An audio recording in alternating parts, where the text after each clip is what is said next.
Ассалаумағалейкум құрметті достар, сіздермен видео артында отқан бұл мен Нурик және де перекоп жол атты рубрикасының бірінші бөліміне қош келдіңіздер.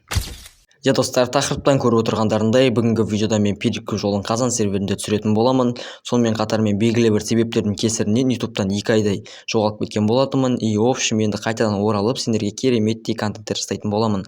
В общем, бүгінгі видеоны міндетті түрде қарап, лайктарыңды басуды сұраймын. Ал біз бүгінгі видеоға көп созбай кеттік.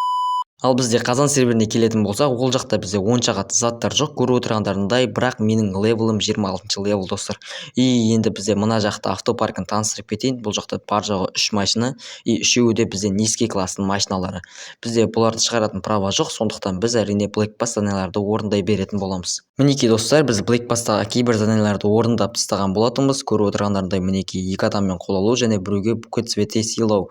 Бізде соның арқасында біз уже Black Pass'таған 3 левелға жеткен болатынбыз. Және де маған 3 левелға жеткенім үшін 5 XP берген болатын. Сонымен қатар қазір біз ежедневный кейс ашып жіберетін боламыз. Қазір міне открытті басамыз және пропустить анимация подтвердитті басып жібереміз.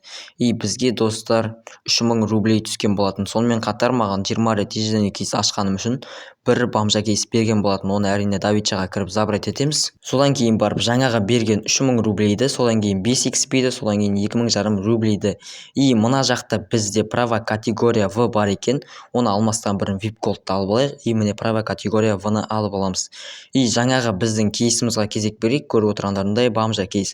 Осы жақтан бір нормальный зат түсіп кетсе, бір ырымын жасап осылай өзіміз бір нәрсе жасап жіберейік. Біз подтвердитті басамыз және жасыл жанды ішінен бізде қанша VMB E36 түскен болатын. Оны біз әрине забрать етіп костқа слит етіп жүретін боламыз. Жаңағы кейстан түскен VMB E36-мызды біз қазір костқа слит етіп жүретін боламыз. Бұны мен авторинкке барып сатқым келіп отқан жоқ. Тезірек бұның біз ақшасын аламыз. Мінекей 300 000 рублей және бұл костқа кетті. Сосын мен осы жақтан бір машинаны шығарып алып едім. Осының артынан бізде дәл осындай скиндар, аксессуарлар, өте көп заттар жатыр екен. Енді сонымен қатар мен өзіме дәл осындай бір скин тағып алдым. Енді бір перекупщикқа ұқсау үшін. Но енді мынау точно перекупщикқа ұқсамайды достар. Қазір бізде мына жақта 2 машина бар. Қалған бізде осы семерканы сатып көретін боламыз қазір. Егер алса достар, мынау бізде көк жегулі екен. Көріп отырғандарындай, бізде уже авторинкке келіп қалдық. Мынаны сататын кезде келді достар. Бірақ бұны вообще ешкім алмады. Мен біраз тұрдым. Но енді в общем ешкім алмағаны үшін мен басқа машинамен келіп уже екінші приорамды 200 000 рублейге сататын боламын. Біз жібердік, енді қабылдаса. Мінекей қабылдады, бізге плюс 200 000 рублей. Жаңағы машинамның багажнигіндегі аксессуарларды дәл осы жаққа, дәл осындай суммаларға қойып қойған болатынмын. Бұларды тезірек алып кетсе, маған өте пайдасын тигізетін болады. Жаңағы аксессуарларым менің маркетплейста тұрғандықтан мен правительствоға келіп өзіме лодкаға права алып, капитан Пилсаға келіп жұмыс жасайын деп жатырмын. Чтобы жаңағы маркетплейстағы заттар уже сатыла берем дегенше, мен уже заказымды алып, уже ходкамды бітіріп келе беретін боламын. Мінекей бізде бірінші ходка бітті және мен өзімнің заттарымды, қазір тапқан заттарымның барлығын сататын боламын. Көріп отырғандарындай 18 000 рублейден сататын боламын барлығын. Екіншісі кетті уже бізде, үшіншісі мынау. В общем осылай барлығын сатып тастайтын боламын. Соңында бізде қанша болады екен? Уже мінекей соңғысы қалды. Менің қолымда уже 546 000 рублей. Мінекей достар, біз уже тағы бір ходканы да бітіріп тастадық. В общем барлығын 18 000 рублейдан тағы да сата беретін боламыз. Бізге нормальный бір 600-700 000 рублей керек, чтобы перекупты жақсылап жасау үшін.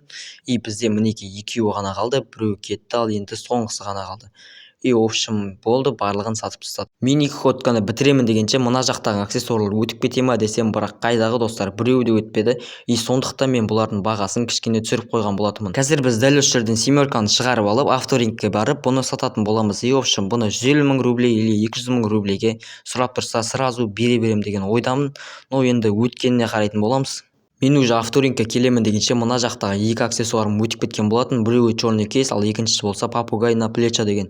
Екеуінен бізде 330 000 рублейде шыққан болатын. Енді бізде мына көк жигулиді барып авторинкке сату ғана қалды. Мына көк жигулиді алатын адамды мен әрең дегенде таптым. 170 000 рублейге бұл көк жигулиді сатып жіберген болатынмын. Ал енді бізде ары қарай өзіме перекупқа арналған бір машина табу ғана қалды.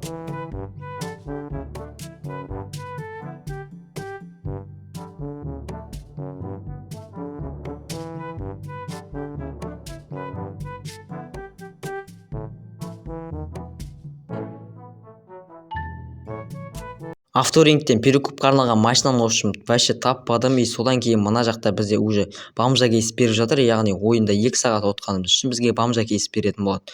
И мінекей көріп отырғандарындай тағы бір бомжа кейсті ашатын боламыз. И мына жақтан бір нормальный зат түссе енді, но енді бізге қазір енді барынша ақша керек, либо короче бір машина түссе нормальный тұратын. И так біз подтвердитті басамыз, и бізге достар қанша түсті, так 90 000 рублей түскен болатын. Бұл бізге өте керемет.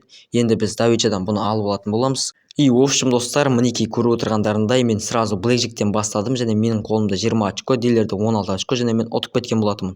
И в общем менің қалтамда қазір 900 000 рублей қалды. И көріп отырғандарындай мен вин алып кеткен болатынмын.